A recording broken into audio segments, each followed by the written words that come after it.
I have an urgent update about Jimmy Kimmel's cancellation or soon to be cancellation.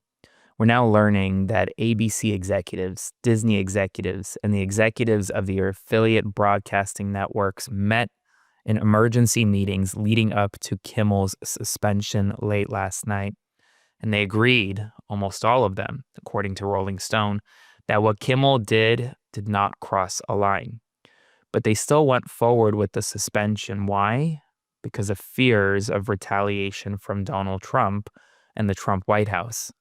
This is very serious because it confirms what many have publicly speculated, that the Trump White House is actively trying to control who in media is allowed to say what. And if they say something that is anti-Donald Trump, anti his agenda, anti anything he does not support, well, then what happens is you get canceled. You get told that you cannot have a show anymore. ABC News or ABC executives and Disney executives were told essentially by FCC Chairman Brendan Carr that if they don't suspend or punish Jimmy Kimmel, they can have their media licenses pulled. And let me just put that into perspective for you. Pulling media licenses of these major affiliates, of these major networks, well, that completely cripples their entire business. They lose almost all of their revenue, a ton of their revenue overnight. And it's something the FCC has the power to do. It's something that if people have been paying attention, Brendan Carr, who literally authored the Project 2025 chapter on the FCC, has been threatening to do way before Donald Trump ever took office again. We knew this is what they wanted to do. People voted for it, but we knew this was directly in Project 2025. And right now, we're at really an inflection point. I put out a tweet this morning that literally said breaking the First Amendment, because the First Amendment is breaking. And when you look even more deeper into Jimmy Kimmel's cancellation, it gets even more stunning. Because one day after Charlie Kirk was assassinated, Jimmy Kimmel made the following remarks. Instead of the angry finger pointing, can we just for one day agree that it is horrible and monstrous to shoot another human? On behalf of my family, we send love to the Kirks and to all the children, parents, and innocents who fall victim to senseless gun violence.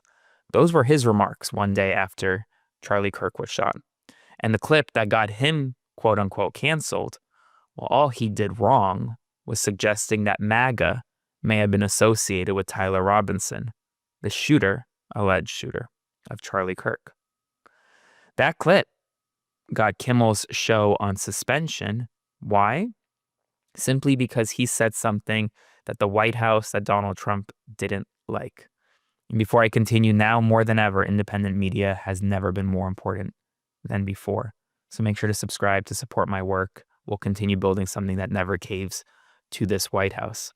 And what we're learning now this morning, that Sinclair has demanded Jimmy Kimmel apologize to Charlie Kirk's family, but not just apologize, to also donate to them and Turning Point USA. They joined Nexstar in pulling Jimmy Kimmel live. FCC Chairman Brendan Carr and conservative allies praised this move. But following the cancellation, people across the internet have begun canceling their own subscriptions to Disney Plus and to Hulu in protest.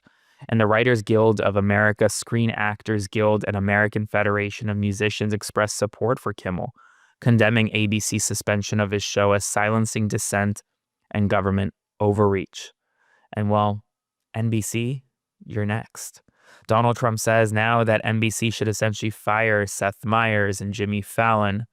And if they don't, they too could possibly face punishment from the Trump administration's FCC. They too could possibly face revocation of their media licenses. Why? Because Donald Trump doesn't like them. Meanwhile, the Trump administration is preparing actions against left-wing organizations in response to Kirk's assassination, specifically probes into their tax-exempt status and funding. And that's expected to start as soon as the end of this month. And late last night, Donald Trump announced plans to label Antifa a, quote, major terrorist organization. Antifa stands for anti-fascist. But the only issue here for Trump is that Antifa is a decentralized domestic movement without any legal framework for such designation, raising questions about whether this can even be done under United States law and whether or not the First Amendment is once again going to be implicated as Trump launches this major attack on groups that he does not personally like or support. His wife, Melania, has launched an aggressive legal campaign to force retractions of claims linking her to none other than Jeffrey Epstein, securing apologies from media outlets and figures including James Carville, while also demanding a $1 billion retraction from none other than Hunter Biden. She maintains that she met Donald Trump independently, not through Jeffrey Epstein. Health Secretary RFK Jr. has replaced the CDC's vaccine advisory panel with several smaller 12-member committee led by vaccine skeptic Martin Kulldorff, who will vote this week on new recommendations for hepatitis B, MMRV, and COVID shots. An immigration judge ordered Mahmoud Khalil, a former Columbia grad student and pro-Palestinian activist, to be deported to Algeria or to Syria for allegedly misrepresenting himself on his green card application. Khalil and his lawyers argue the Trump administration is retaliating against him for free speech and plan to appeal. Tickets for the 2028 U.S. Olympics are officially live. You can grab your tickets as soon as today.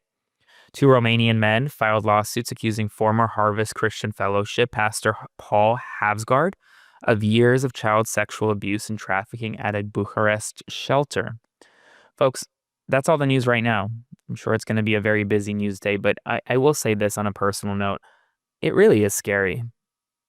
It really is scary sometimes to be a journalist, especially in this United States of America. Because right now, the White House could theoretically shut down your business overnight if you're part of one of these mainstream organizations. And that's why I think it's so critical that we have independence, that independent media grows and grows larger. Because right now we really are at an inflection point in our nation. And truthfully, it's never been scarier to be not only public facing, but also to be a journalist. And so for that, I just want to say thank you. Thank you for standing with me. Spread the word as always, subscribe to support, and I'll see you in the morning. Hey folks, Aaron Parnas here. Thank you so much for watching The Parnas Perspective. Please consider subscribing to support our work as we grow this independent news media entity into something that rivals mainstream every single day. Thanks so much, and I'll see you soon.